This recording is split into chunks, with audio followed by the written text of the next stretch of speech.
नमस्ते प्यारे मित्रों, नमस्ते प्यारे छात्रों।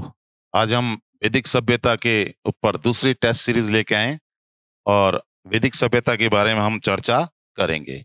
तो वैदिक सभ्यता के बारे में महत्वपूर्ण प्रश्न, उत्तर वैदिक काल में आर्य संस्कृति का केंद्रीय स्थल था। ये शिक्षक भर्ती जो एक टेट जो लगती है उसके अंदर आया हुआ है। तो यहाँ हम बात करते हैं कि परीक्षा में प्रश्न कैसे आते हैं वैदिक संस्कृति के बारे में, आर्य सभ्यता संस्कृति के बारे में। तो आर्यों का जो केंद्र स्थल है जहां करके बसते हैं, आर्य को मध्य एशिया से आया हुआ मानते हैं। कौन? एक सर्वसम्मत मत है मध्य एशिया का, और इस मध्य एशिया से आर्यों के आगमन का जो सिद्धांत है उसका उसके प्रतिपादन का श्रेय किसे है? मैक्स मूलर को। तो पहले, इससे पहले जो वीडियो था उसमें चर्चा हो चुकी थी अपनी। आर्य जो है ना, आर्य वो सेंट्रल एशिया, मध्य एशिया के मूल का माना जाता है आर्यों को। और आर्यों की एक शाखा यूरोप की तरफ चली गई थी, और यूरोप जो है ना, यूरोप की तरफ चली गई, और एक शाखा गई कहाँ? ईरान और इराक। और एक शाखा के बारे में ये कहते हैं कि वो आई कहाँ? भारत। और भारत में आके बसी कहाँ ये अफगानिस्तान, हिंदुकुश पर्वत। अफगानिस्तान का जो हिंदुकुश पर्वत है, हिंदुकुश पर्वत, यहाँ से ये आकर के और बसे इधर, जो अभी पाकिस्तान में पड़ता है, अविभाजित भारत में ही था वो। ये नदियों वाला सिंधु नदी और उसकी सहायक नदियों वाला जो क्षेत्र है, सप्त सैंधव प्रदेश। इस प्रदेश को किस नाम से जानते थे? सप्त सैंधव प्रदेश। इस नाम से जानते हैं, सप्त सैंधव प्रदेश। ये सप्त सैंधव प्रदेश 7 नदियों वाला, और इनके सबसे आखिरी में, सबसे पश्चिम में, सर्वाधिक पश्चिम में बहने वाली नदी कौन सी थी? सिंधु नदी। अब ऋग्वेद में सर्वाधिक महत्वपूर्ण नदी कौन सी थी? सिंधु नदी थी। यहां हम बात कर लेते हैं कि आर्यों का उत्तर वैदिक काल में, हम थोड़ा सा इसके सप्त सैंधव प्रदेश, अभी बात करते हैं सिंधु नदी के बारे में। तो सिंधु नदी, इसी के नाम पे भारत का नाम हुआ हिंदुस्तान। इसी के नाम पे ये अरबवासियों ने दिया सिंधु नदी, हिंदुस्तान नाम हमारे को। सिंधु नदी को हिंदू के नाम से, शेख का उच्चारण अरबी भाषा में है होता है, उसी के आधार पे हिंदुस्तान, यानी सिंधु नदी के पार वाला जो भौगोलिक क्षेत्र है उसे हिंदुस्तान के नाम से जाना गया। और यूनानियों ने यूनान में सिंधु नदी का नाम क्या है? इंडस। इंडस। और इस इंडस के आधार पे यूनानी ने भारत को नाम क्या दिया? यूनानियों ने भारत को नाम क्या दिया? इंडिया। तो ये नदी है इंडिया, ये नदी है जिसका अपना महत्व है। और भारत की प्राचीनतम जो सभ्यता है वो हिंदू सभ्यता है। और आर्यों का जो प्रारंभिक जो निवास है वो भी सप्त सैंधव प्रदेश है। तो इसके बारे में हम बात कर लेते हैं। अब आर्य अच्छे घास के मैदानों की तलाश में, पशुओं के शिकार के लिए पशुओं की तलाश में होते होते यहाँ तक पहुंच गए थे। और यहाँ से फिर उसके बाद में वो आगे बढ़ते गए और पहुंच गए कहाँ? गंगा यमुना दोआब, यानी गंगा यमुना नदियों का क्षेत्र है, गंगा यमुना दोआब। ऋग्वेद के समय ये नदियां महत्वपूर्ण नहीं थी। सिंधु नदी सर्वाधिक महत्वपूर्ण नदी थी। वेदों में सबसे ज्यादा वर्णन किसका मिलता है? सिंधु नदी का। तो सर्वाधिक वर्णित और चर्चित नदी थी कौन सी? सिंधु नदी। और सर्वाधिक पवित्र नदी किसे माना जाता था? सरस्वती नदी। अब बात कर लेते हैं गंगा यमुना दोआब। तो ये ऋग्वेदिक काल, ये तो कौन से काल में था? ऋग्वेदिक काल। ऋग्वेदिक काल, ये तो ऋग्वेदिक काल में था, आर्यों का गतिविधियों का प्रमुख केंद्र। और उत्तर वैदिक काल, ये उत्तर वैदिक काल में कौन सा बना? गंगा यमुना दोआब। ये मगध, ये जो है कि दक्कन उधर की तरफ नहीं जाते हैं, और इधर द्रविड़ सभ्यता रहती है। द्रविड़, ये द्रविड़ सभ्यता, उसका प्रभाव मिलता है मगध। तो मगध के बारे में इधर मिलता है। विदेत माधव और राहुगण का एक वाक्य मिलता है, वृतांत मिलता है। उसके अनुसार सदा नीरा में अग्नि बुझ जाती है उस समय सदा नीरा के पानी में, यानी सदा नीरा को वर्तमान में क्या मानते हैं? गंडक। यहां तक आर्यों के विस्तार का एक सांकेतिक उल्लेख मिलता है। तो पहले प्रश्न का उत्तर क्या हो गया? गंगा यमुना दोआब। अगला हम देखते हैं सत्यकाम जावाल।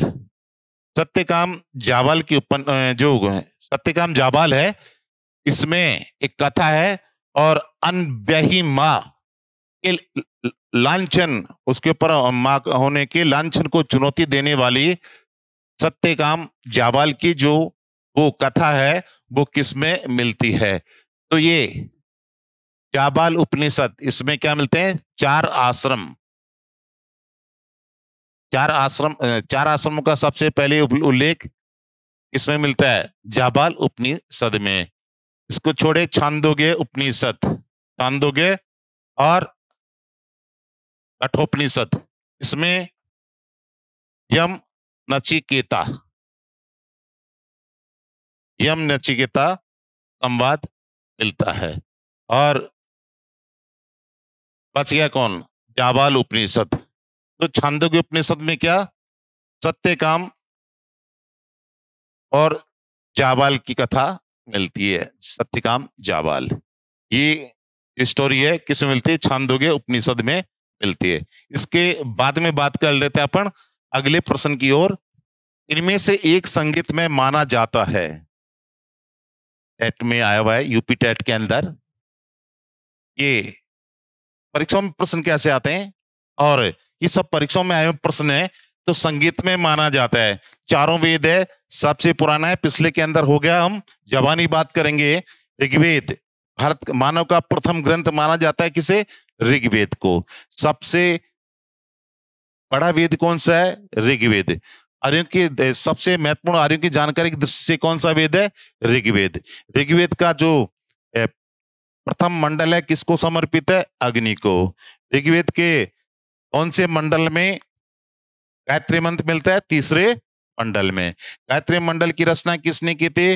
विश्वामित्र ने। ऋग्वेद के बाद में जोड़े गए मंडल माने जाते हैं कौन सा? पहले से 10वां। ऋग्वेद में जो सोम, नौ मंडल किसको है? सोम को, सोम देवता को समर्पित है।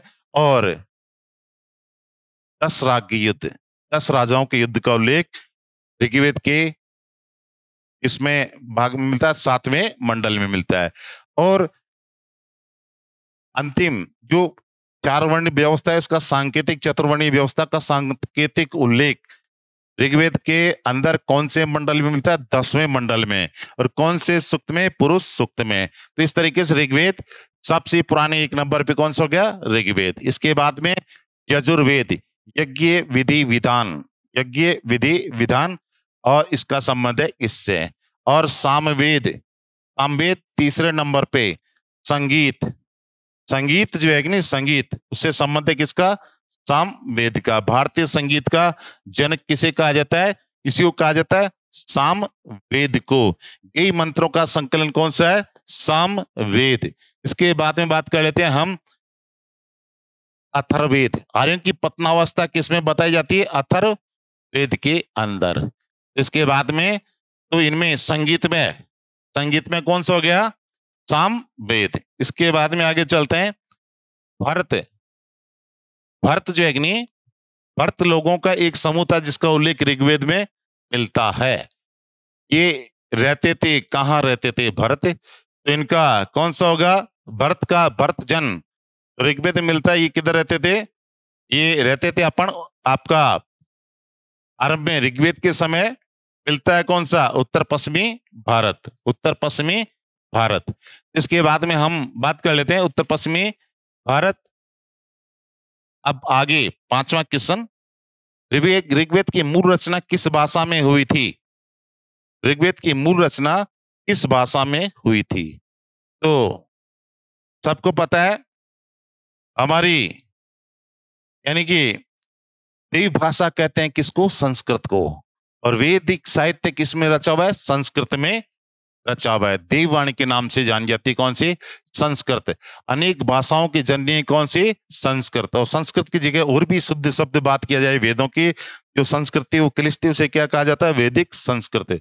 ये आपको प्राकृत जगनी, ये सौरसनी, क्या बोलते हैं, मागधी, अर्धमागधी, ये इन सब का सौरसैनी, मागधी, और अर्धमागधी, मागधी, इस समूह को जो है कि नहीं इस नाम से जानते हैं, इसको प्राकृत के नाम से जानते हैं। और ब्राह्मी, ब्राह्मी ये क्या थी? लिपि। ब्राह्मी क्या थी? लिपि। और इस ब्राह्मी लिपि से ही विकसित हुई कौन सी, जिसे हम लिखते हैं, जिसमें मैं लिख रहा हूं, इसको क्या बोलते हैं? देवनागरी लिपि। इसको क्या बोलते हैं? देवनागरी लिपि। तो मूल रचना किस भाषा में हुई? संस्कृत भाषा में हुई। कौन सी भाषा में? संस्कृत। यदि संस्कृत वैदिक संस्कृत दोनों आ जाए तो उत्तर क्या होगा? वैदिक संस्कृत। आगे हम बात कर लेते हैं। कुरु यदु भरत का वेदों में उल्लेख की तरह मिलता है। किसकी तरह मिलता है? सीटेट 2014 में पूछा हुआ है। तो ये दस्यु नहीं थे। दासों को, अनारियों को, अनारियों को के लिए क्या शब्द प्रयोग किया गया? दस्यु शब्द प्रयोग किया गया है। जन, जन जो कबीले थे बाद में राज्यों के रूप में स्थापित होते हैं, उसको जन किसको कहा गया? कबीला। और राष्ट्र, राष्ट्र जो है कि नहीं, राष्ट्र शब्द का प्रयोग है मगर एक बड़े जन के लिए वर्तमान जो स्वतंत्र राष्ट्र उस तरीके से उसके अर्थ में नहीं है। और राजन, ये जो है कि नहीं, ये राजा के लिए प्रयोग किया गया राजन शब्द। तो बात कर लेते हैं, ये क्या थे? जन। उत्तर क्या हो गया इसका? जन। इसके बाद में हम चलते हैं सत्यमेव जयते। इसलिए वीडियो में इसकी चर्चा की थी। ये पहले भी परीक्षाओं में, ये अलग अलग परीक्षाओं के प्रश्न है, पहले भी परीक्षाओं में इनके बारे में पूछा हुआ है और इसके बारे में अभी भी पूछा हुआ है। सिपाही से लेकर के आईएएस तक के एग्जाम में पूछा जाता है किसको? सत्यमेव जयते। सत्यमेव जयते, तो ये कहाँ मिलता है? सत्यमेव जयते का उल्लेख कहाँ मिलता है?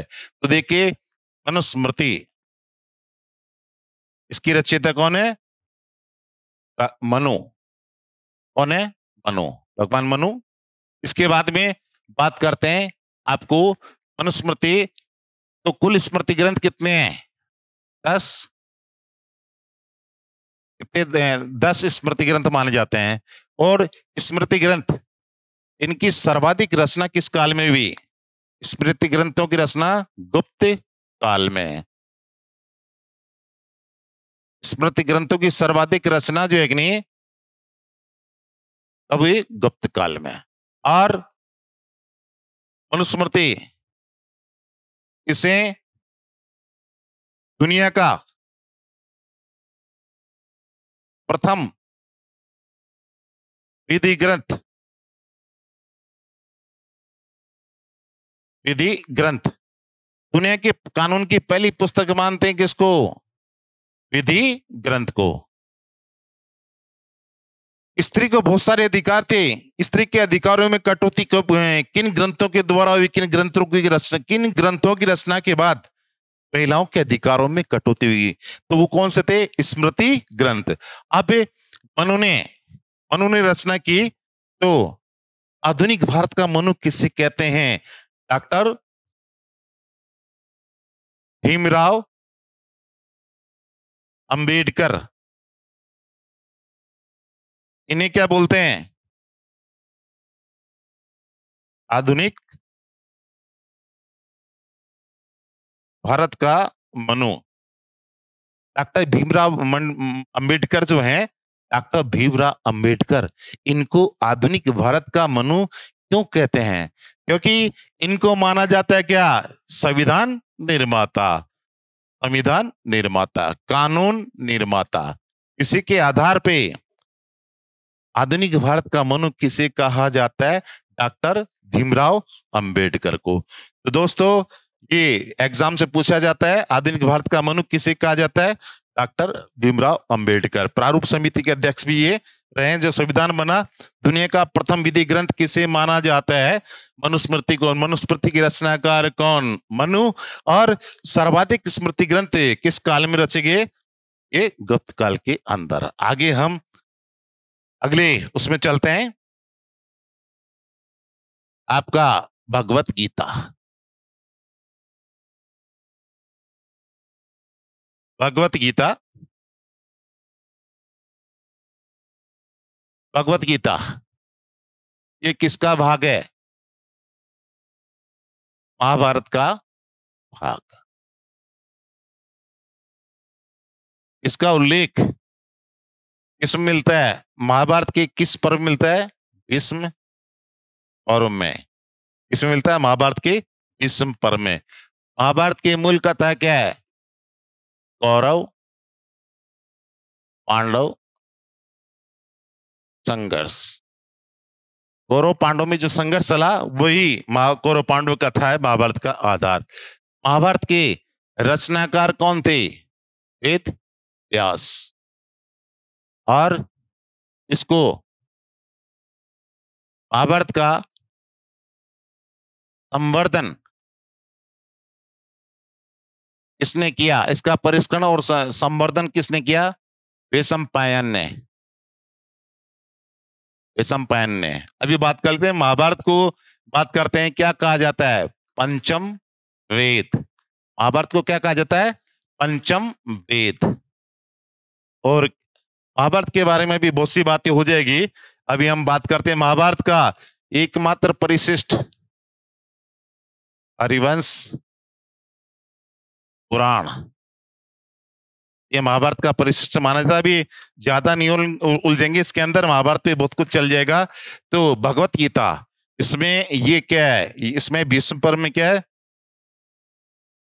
श्री कृष्ण द्वारा अर्जुन को जो उपदेश दिए वही क्या कहलाते हैं? भगवत गीता के नाम से जाना जाता है। महत्वपूर्ण है कर्म सिद्धांत, इसी के से मिलता है कर्म सिद्धांत। और मोक्ष के लिए ज्ञान कर्म और भक्ति का उल्लेख मिलता है किसमें? भगवत गीता के अंदर। और ये कहते हैं उपनिषद, जिन्हें वेदांत बोलते हैं, उपनिषदों का सार है भगवत गीता। उपनिषद रूपी गायों का दूध धू करके एक जगह कर दिया भगवत गीता में किसने? भगवान श्री कृष्ण ने। चलते हैं, अब बच गया ऋग्वेद। ऋग्वेद की चर्चा बार बार हो चुकी। ऋग्वेद जो है ये सबसे प्राचीन वेद है।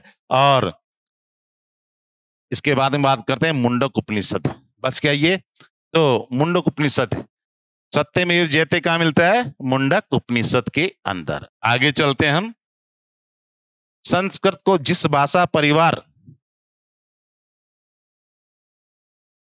का माना जाता है उसे कहते हैं, तो ये भारतीय यूनान भाषा परिवार से नहीं है। भारत आर्य ये भी नहीं है और भारत अरब ये भी नहीं है। ये कौन से हैं? भारत यूरोप भाषा परिवार। इसके लिए शब्द क्या प्रयोग होता है? भारोपीय। भारोपीय। इसके अलावा इसके लिए और क्या होता है? Indo Germanic.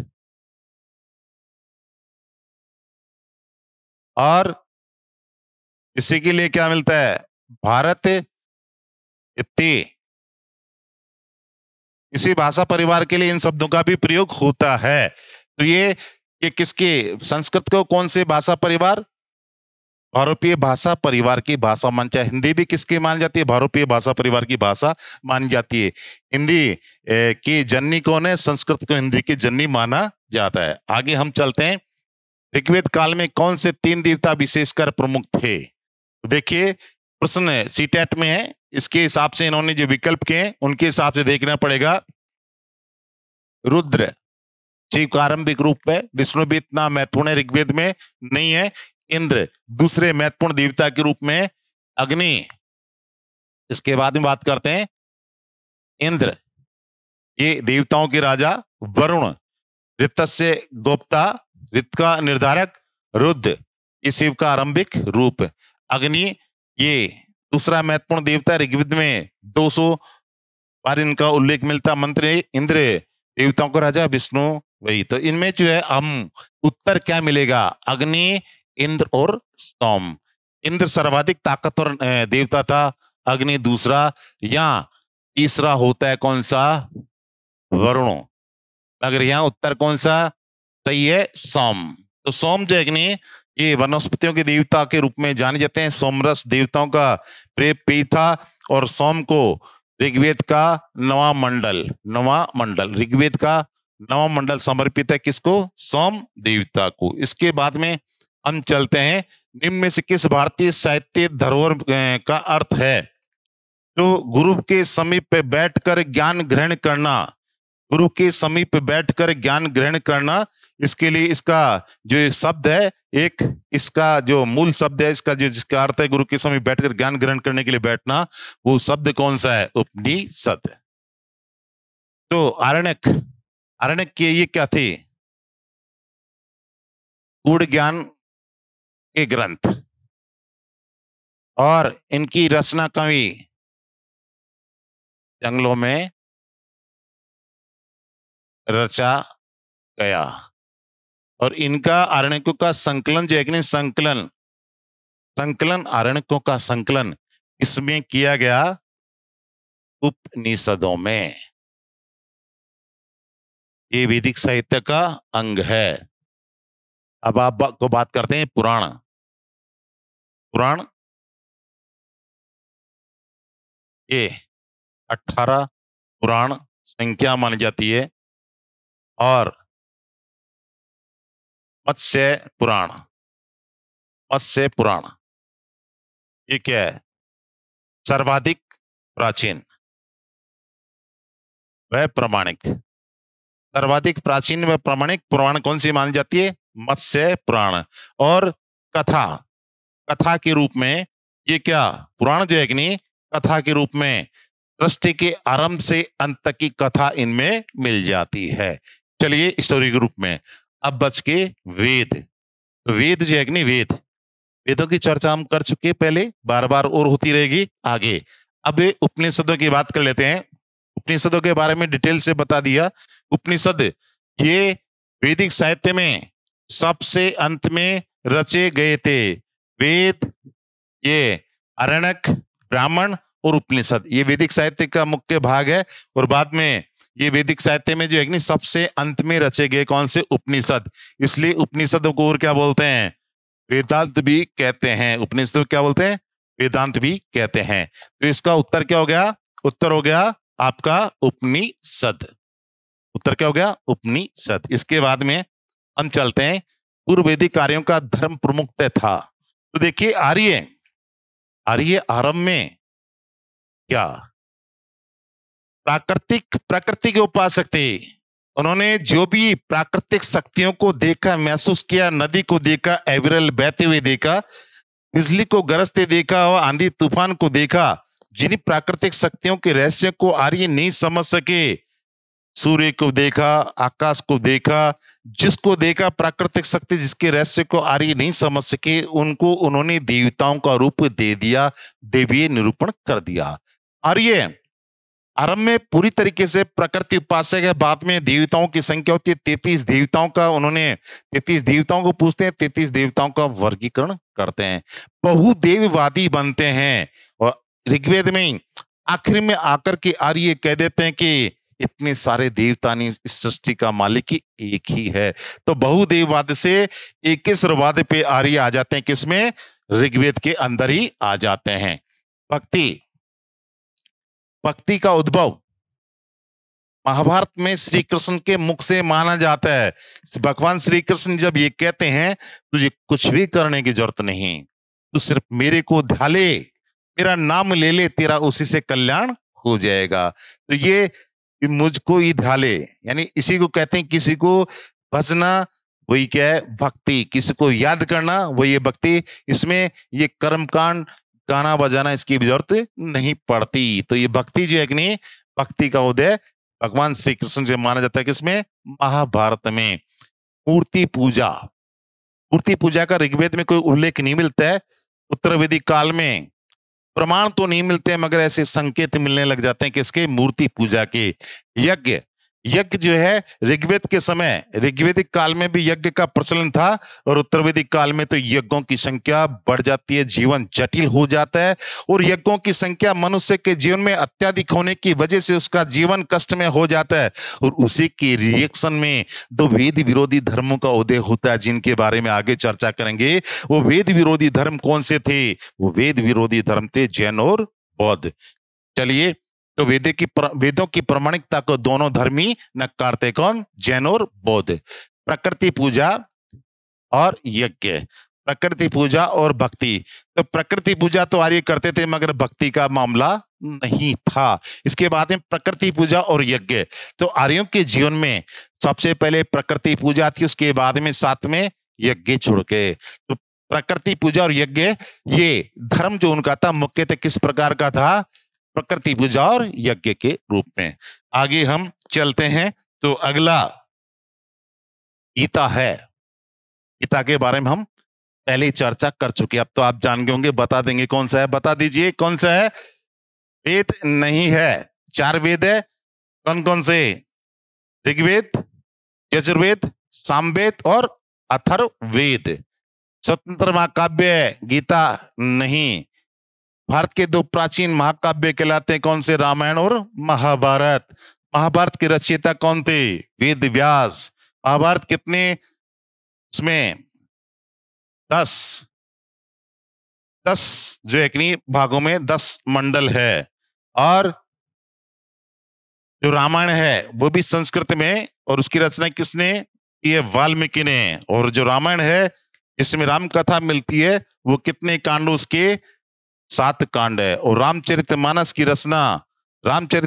रचना मुगल काल में अकबर के समय कौन करते हैं? गोस्वामी तुलसीदास। तो रामायण का एक भाग गीता नहीं। महाभारत का एक भाग चर्चा कर चुके, महाभारत का एक भाग है कौन? ये हमारी गीता। चलिए इसके बाद में बात करते हैं हम अगला। अरे शब्द इंगित करता है नृजाति समूह को नहीं, यायावरी जन को नहीं, भाषा समूह को नहीं, और ये किसको करता है? श्रेष्ठ वंश को।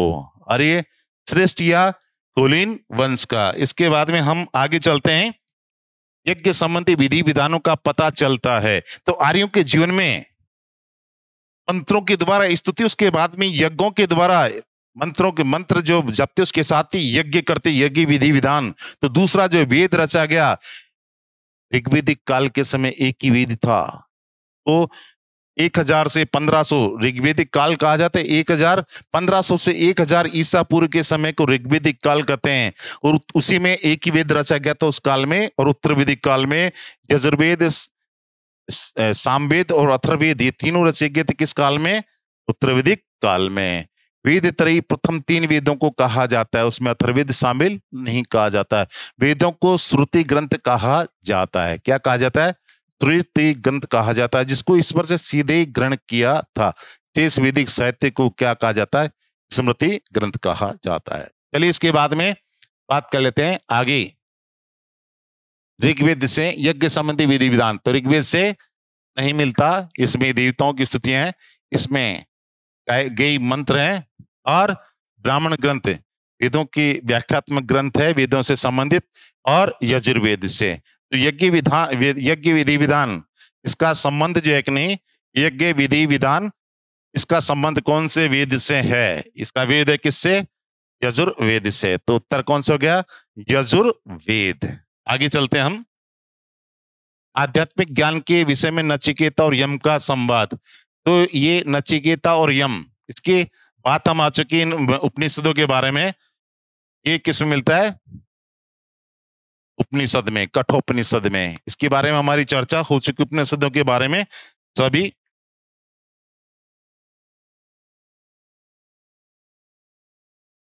चलिए इसके बाद में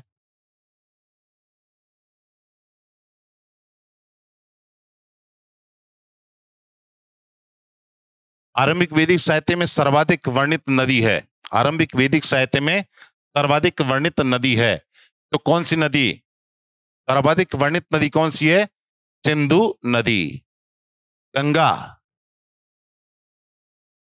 इसका शायद ऋग्वेद में 1 ही बार उल्लेख मिलता है, यमुना का 3 बार उल्लेख मिलता है। ये ज्यादा महत्वपूर्ण नहीं थी। इसके बाद में सरस्वती, ये आरंभिक वैदिक साहित्य में क्या थी? सर्वाधिक पवित्र नदी। इसे नदी तमा क्या कहा गया? इसे नदी तमा या नदी तमे, नदियों की जननी। इसी को देवी के रूप निरूपित कर दिया। ज्ञान या बुद्धि की देवी, और क्या कह दिए इसी को, संगीत की देवी। कई प्रकार से सरस्वती के बारे में उल्लेख मिलता है। एक नदी थी जो आर्यों के जीवन में सर्वाधिक पवित्र नदी थी, और शत्रुदी, सतलज के बाद में वर्तमान में शत्रुदी को सतलज के नाम से जाना जाता है। अब सर्वाधिक वर्णित, ये ऋग्वेद में जो एक नहीं सर्वाधिक सर्वाधिक वर्णित और सर्वाधिक महत्वपूर्ण, और क्या थी, सर्वाधिक चर्चित नदी। ऋग्वेद में सर्वाधिक महत्वपूर्ण, सर्वाधिक वर्णित, सर्वाधिक महत्वपूर्ण, सर्वाधिक चर्चित नदी कौन सी थी? सिंधु नदी। ये सिंधु सभ्यता में भी इसके बारे में अपने को पढ़ने को मिलता है, वैदिक सभ्यता में पढ़ने को मिलता है। हिंदुस्तान का नाम इसी नदी के आधार पर हुआ है। चलिए आगे हम बात करते हैं। निम्नलिखित में से कौन सी प्रथा चतुष्टय वेदोत्तर काल में प्रचलित है या प्रचलित रही है? प्रचलित रही है क्या, ये पूछा हुआ है क्री के अंदर। तो देखिए शब्द आ रहा है वेदोत्तर काल, वेदों के अलावा दूसरे काल में। तो इसमें बात करते हैं हम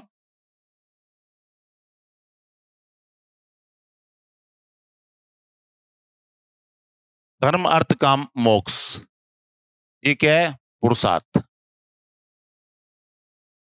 आर्यों के जीवन में मनुष्य के लिए लक्ष्य निर्धारित किए गए जिन्हें पुरुषार्थ कहते हैं।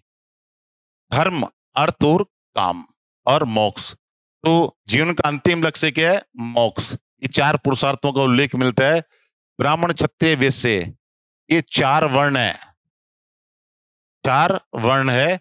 ब्रह्मचर्य आश्रम और गृहस्थाश्रम, ये चार वर्णाश्रम है। इनकी सबकी चर्चा हमने कर ली। और इंद्र, सूर्य, रुद्र और मरुत, तो इनमें वेदोत्तर काल में प्रचलित थे, यानी वेदों के बाद के काल में ये प्रचलित रहे। तो वेदोत्तर काल में कौन सा होगा? धर्म अर्थ काम पुरुषार्थ, ये पहले से चलते आ रहे थे। वेदोत्तर काल के अंदर जो है आपका धर्म अर्थ काम और मोक्ष होगा। उत्तर धर्म अर्थ और काम। के बाद में बात कर लेते हैं आगे।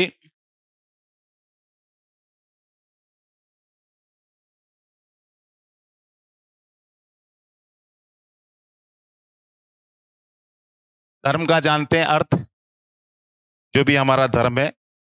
अर्थ का मतलब सभी भौतिक सुख सुविधाएं जो है कि नहीं जो प्राप्त होती है वो अर्थ है। काम, काम क्या है? सेक्स, विधिवत रूप से जो प्रामाणिकता मिलती है इसी के द्वारा जो है कि नहीं वंश वृद्धि होती है और पितृ ऋण से मुक्त होता है आदमी। और मोक्ष क्या है?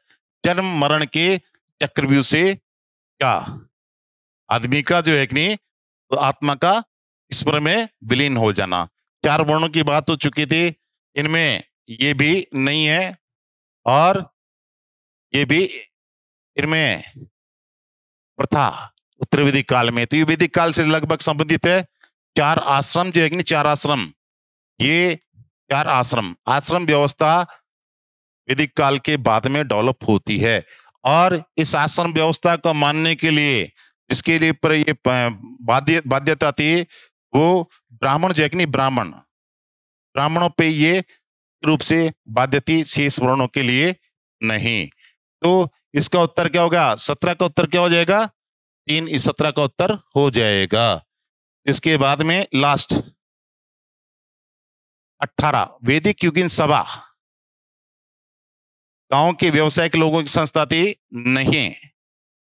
राजदरबार होता था, मंत्री परिषद थी। एक तरीके से ये क्या थी? मंत्री परिषद थी। राज्य के लोगों की एक राष्ट्रीय सभा थी नहीं।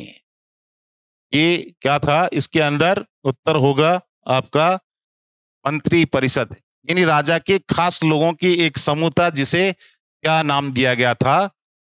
सभा नाम दिया गया था। वैसे सभा और समिति, समिति पूरे जन के लोगों की केंद्रीय संस्था थी। तो सभा, समिति, विदत, आर्यों की सबसे प्राचीन संस्था कौन सी थी? विदत। ऋग्वेदिक काल में निष्क शब्द का प्रयोग एक आभूषण के लिए होता था, और परवर्ती काल में उसके बाद में उसका शस्त्र के रूप में प्रयोग हुआ नहीं, कृषि औजार के रूप में हुआ नहीं, लिपि के रूप में हुआ नहीं। उसको बाद में कहते हैं गहने की टाइप था, गहना था एक तरीके से गले में पहनने का, और कालांतर में उसका उपयोग किस रूप में हुआ? सिक्के के रूप में। इस तरीके से निष्क और शतमान इनकी चर्चा मिलती है। ऋग्वेदिक काल में लेन देन के माध्यम में सोने का टुकड़ा आता था, हिरण्य पिंड के नाम से जाना जाता था। इसके बाद में वैदिक युग में प्रचलित एक लोकप्रिय शासन प्रणाली थी, तो निरंकुश और निरंकुश, इस पे कोई अंकुश नहीं होता है। तो यहाँ सभा समिति आदि का अंकुश होता था राजा के ऊपर। इसके बाद में प्रजातंत्र, जिसमें जनता शासक को चुनती है, और गणतंत्र, ये गणतंत्र ये वंश परंपरागत राजवंश जो राजा थे, तो वेदों में उल्लेख मिलता है वंश परंपरागत राजवंशों के साथ साथ गणतंत्रों का भी वेदों में उल्लेख मिलता है। तो वैदिक युग में जो मुख्य शासन प्रणाली परिचित थी वो कौन सी थी? वंश परंपरागत शासन प्रणाली थी। कौन सी? वंश परंपरागत। तो इसमें ये क्या था? इसमें राजा पे अंकुश रहता था, और समिति को राजा को चुनने का, उसके उन्हें दोबारा से चुनने का, समय पूरा होने पर उसे हटाने का अधिकार किसको था? समिति को था। और समिति का जो अध्यक्ष क्या था वो क्या कहलाता था? वो किसान कहलाता था समिति में। तो इस तरीके से ये आपको एक इनके बारे में पूछा हो परीक्षा में, इनमें क्वेश्चन है बोगास का ये अभिलेख,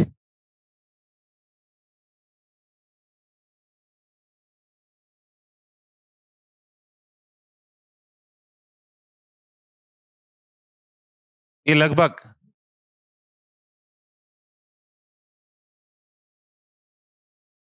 प्राचीन अभिलेख है 1400 ईसा पूर्व के आसपास का। और इस बोगास का ये अभिलेख में उल्लेख मिलता है किन देवताओं का? इंद्र, मित्र, वरुण और नासत्य का।